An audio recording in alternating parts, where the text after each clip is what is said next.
Hi everyone, we're back. Sorry for being MIA and for not providing any updates or even letting you guys know that we were going to be taking a break. This break wasn't planned and we were not sure when we were coming back.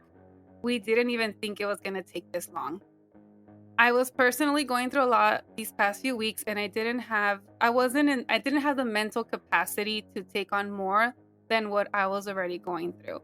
I was pretty absent from social media and abandoned our podcast for a few weeks, but we're here and we appreciate you all for coming back to listen to us. So, welcome back. Welcome back, everybody. Yeah. Woo-hoo. Bienvenidos a So Violento, So Macabro podcast. Yo soy Ali. Y yo soy Dee. Y hoy Dee nos contará de un caso que sucedió en Healdsburg, California. In 2016, Gerardo Ordaz believed that he needed spiritual cleansing. Desperate to get rid of what he thought was an evil presence, he went to a church seeking for divine intervention. What unfolded remains a haunting and tragic mystery that haunts Gerardo to this day. This is a tragic case of Maria Jose Ordaz Chavarria. Advertencia: la información de este caso puede ser desencadenante para algunos. Tenga en cuenta que algunos de estos casos pueden involucrar menores de edad, abuso, violación o violencia. Escuchen con precaución. Warning: the information on this case can be triggering to some. Please be advised that some of these cases may involve children, abuse, rape, and violence. Listen with caution.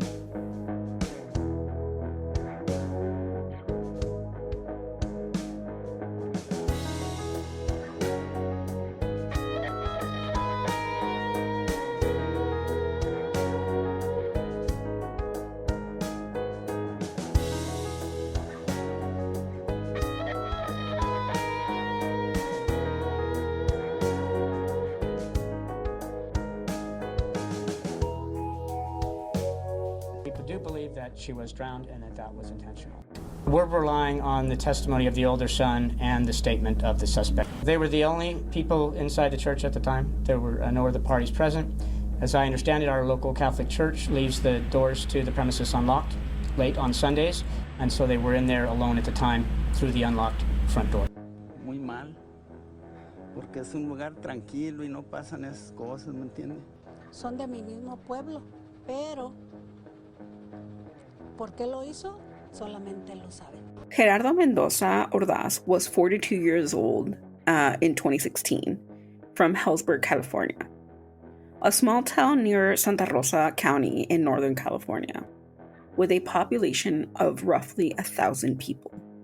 So the community was really small, and everybody knew each other. Everybody got along really well. Like it's basically really, really small to the point that not a lot of things are going on during, the time. And even crime rate is really, really low. The crime rate in Healdsburg is one of the lowest in California, with murder cases occasionally happening every couple of years. So it's that low. Oh, wow. Yeah. According to Press Democrat, Gerardo and his family had recently moved to Healdsburg from Sacramento 6 months prior to the incident.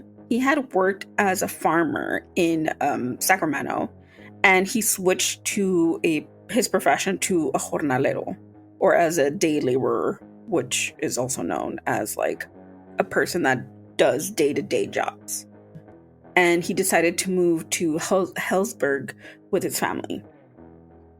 In 2016, the family consisted of Gerardo, his wife Maria Jose Chavarria, two of Maria's older children from a previous marriage, and his 9-year-old son and 4-year-old Maria Jose. At the time, Maria Guadalupe was actually pregnant with the couple's third child. However, things rapidly change in November 2016. On the evening of November 20th, 2016, Gerardo took his 9-year-old son and 4-year-old Maria Jose to the St. John Catholic Church in the city of Healdsburg. They walked almost a mile and a half away from their home to the church. The reason behind it, he believed that the children were actually possessed with an evil spirit. Gerardo told investigators that he was on a methamphetamine binge behind his wife's acknowledgement and hadn't slept for 3 days. The lack of sleep and him being high on meth caused him to have hallucinations and made him believe that he needed to find somebody to exorcise the quote-unquote devil out of him and his 2 younger children. Once he walked into the church, he was on the lookout for a pastor to help him remove the evil spirits from them. However, on that Sunday, there was nobody in church. It was completely empty. But the church does leave the church open after hours for people to come in and, pray, get some holy water, and, just leave it open for the community without any expectations for somebody needing a priest. However, Gerardo was determined to get rid of these evil spirits. He decided to try on his own. So he led the children into the large-shaped Baptist pool in the center of the church that was in a form of a cross. According to court documents, Gerardo told investigators that while he was holding his daughter and feeding her holy water, she had made a sound, so he lowered her onto the water to make her drink more water. He acknowledged that he may have put her under for just a brief moment under the water, the holy water, and then later communicated again that he never submerged her completely underneath the water. According to testimony, Gerardo said that that he gave Maria water, and that out of nowhere her hair went up. So according to what detective determined is that her hair levitated off the water.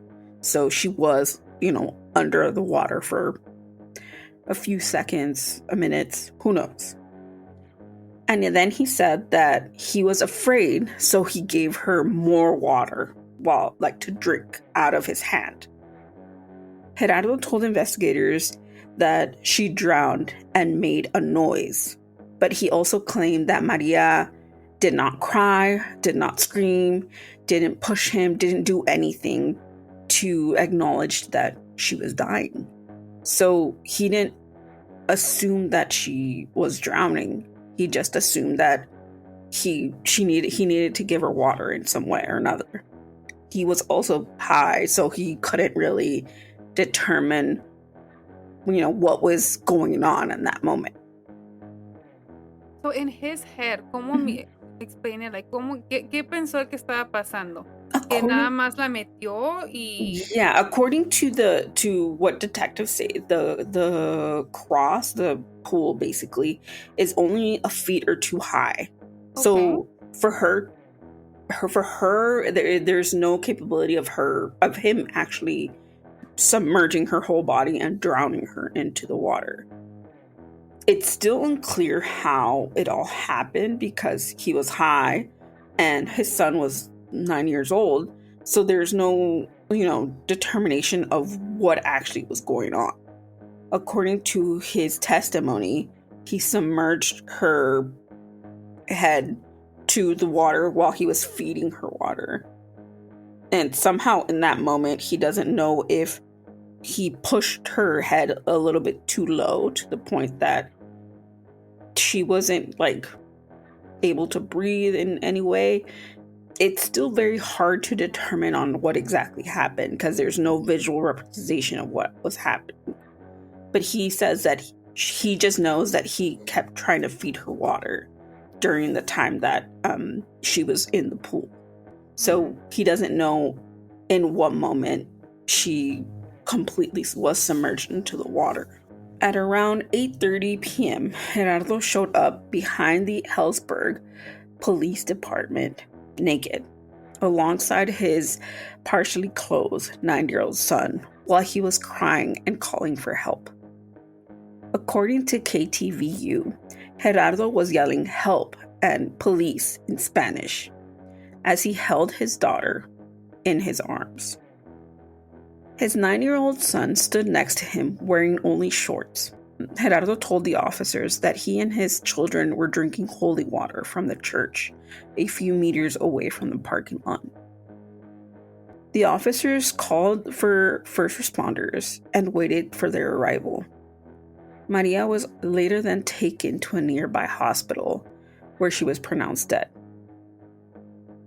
When officials reached the church, they did a full investigation to determine that Gerardo was the main perpetrator of the crime, and his son was witnessing the murder of his sister.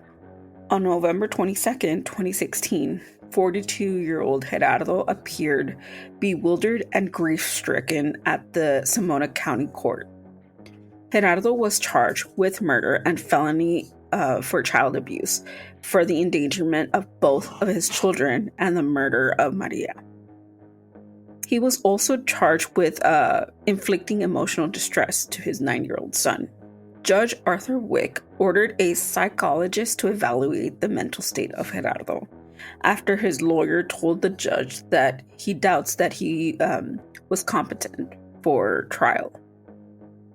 For several weeks, Gerardo was evaluated by 2 different psychiatrists, and they both told the judge that Gerardo was incompetent to stand trial, that he was to stay medicated because he still couldn't understand what was happening, and he was too emotionally, I guess, triggered by what actually happened and, killing his daughter, that he couldn't stand trial and understand the charges he was facing. During court procedures, he was sent back to Sonoma State Prison, but we're told that he might be sent to Napa State Hospital to continue being evaluated until he is competent to understand his charges. Gerardo's cousin, Nancy Mendoza, told ABC 7 News, quote, "Maybe if we knew something like this was going to happen, we could have tried to help him out." In August of 2021, just as his murder trial was about to begin, Gerardo accepted the charges for voluntary manslaughter and child abuse, cutting his possible sentence from 25 years to life down to 11 years. The plea deal comes as a way to avoid extreme emotional public trial for him and his family. In October 2021, Judge Robert LaForge sentenced Gerardo to a maximum sentence for manslaughter after reading the pre-sentencing report and recommendations from Gerardo's probation officer, where he wrote about Gerardo's time in prison.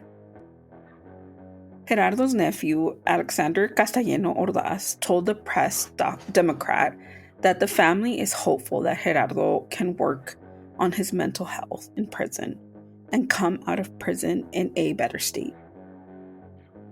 Carlos Ordaz, an extended family member, said that Maria was one of Gerardo's 4 children, and he was his favorite child, basically, because he was the girl of the group of children.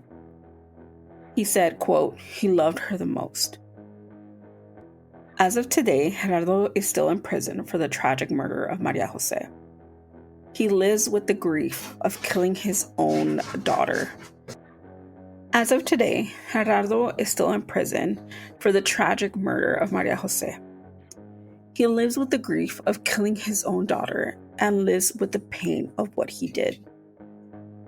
Although the family is still hoping for Gerardo's release in a couple of years, they also are still in the journey of healing from this horrible tragedy. However, our hearts go out to Maria Jose's family as well as Gerardo's family, who have lost 2 people in this case. One that lost almost a decade of his life in prison, and on the other hand, a 4-year-old child that was just listening to her dad in a horrible, horrible state of mind. I was gonna say, sorry, before you, and the little brother, he didn't say anything, like he didn't report what he saw, or? According to what I read and during the investigation, they took his testimony, but it was like a very tragic event for him that he kind of like couldn't recall exactly what happened. He blocked it out. Yeah, so he knows that he, went to the church with his dad and he told him to drink the holy water, but that's about it. He doesn't really recall like specific details or anything like to add to the case that was already in the case. Yeah. Because according to them, Gerardo was basically told them the whole thing, but they would piece together other stuff by what the son said. A tragic case. It is. This is a tragic case of Maria Jose Ordaz Chavarria. She's devastated. She's heartbroken. Maybe if we knew something like this was gonna happen, we would have tried to help him out. Well, most of all, by prayers, the children, lost a sister and, their father's not with them right now and maybe will never be. I was gonna ask you, was there any reports on like history of Gerardo being violent with the kids or abusive, or did this surprise the family? So based on like what I had, the research that I had done and interviews that they had with people in the neighborhood, they said that he was a lovely father, that he loved his children, that they, even though they had just moved into the neighborhood, like he was there for his children. He was there for them this whole like time. So it was very shocking that he did something like this. And I think it also shows that it was just a tragedy from him being in this state of mind as well as under the influence. Because to me, when I was reading the case and like trying to understand it, for me, it's like it wasn't, how we've had cases where the mom kills their children because of, evil beings or whatever. But for him, it was like he himself was trying to get rid of the demons that he had in himself as well as his children. So it was the way that I tried to understand it, the best way that I could, was that it wasn't a selfish infliction of, I'm going to kill you because you're sin, but we have to get rid of this that we have inside because, I don't want this to take over our lives or, be with us. Like in other cases where it's like, yeah, they kill their children, that's it. Yeah. And like, because the other cases that we've seen about, parents killing their children because of spiritual reasons or whatever, you can tell this like lack of remorse in their eyes in a way. And the emptiness, that empty look. Yeah, and even for Gerardo, when you see photos of him in like these articles, you just see pain and like grief. And even when he went into court for when this crime had just happened, a lot of the family members are said to hear him like in agony while he was being taken away and saying, "Why did I do this? Why did I do this?" So even though he did this horrible crime and he was like under the influence, he still had remorse for it. And I feel like a lot of the other parents that we've seen don't. They just do it because, they feel like they're spiritually inclined to do that. Well, he actually had remorse and like sadness and anguish from it. And even his family, I would have, like, if there was a malice in it, I think the family would have asked for a higher, prison sentence. But even them are like, he would never do this. And I think that also shocked me a lot, that even though this happened, the family was still like, he doesn't deserve to, stay in prison his whole life. He needs help. So, yeah. Hard. Poor niñita. Yeah. It's one of those things where it's a horrible accident because of horrible circumstances. And of course, we say this all the time, a child never deserves to die in these circumstances or die in these tragic ways. But yeah, it's to me, it's mind blowing. And even though it's hard to have empathy for somebody that did this, it still feels like, you still feel bad for him for knowing that he did this tragic thing over him being under the influence and hallucinating. So, yeah. And that's a whole other conversation when it comes to drugs. Yeah. Right? When being under the influence, because specific drugs can make you see things and do things and... Yeah. And it's not only like illegal drugs. There's also like, prescription drugs that make you do that. If you abuse of certain drugs or take the wrong medication, it could cause something like this. So, it could always also either be something that you buy illegally, and it could also be something that, you get over the counter or like in the black market or something, So it's tragic. Yeah. In case you want to continue the conversation when it comes to this case or any other case, or if you want to talk about, this like certain circumstances or what happened in this case, just remember that you can leave us a comment in our social media platforms. We have Facebook, Instagram, Twitter, or X as it's known now, Threads. Did I say TikTok already? No, you didn't. TikTok and YouTube. Am I forgetting something? I don't think so. No. Probably Blue Sky, Threads, whatever. Yeah. I'll include that in there. You will find the links in our... You will find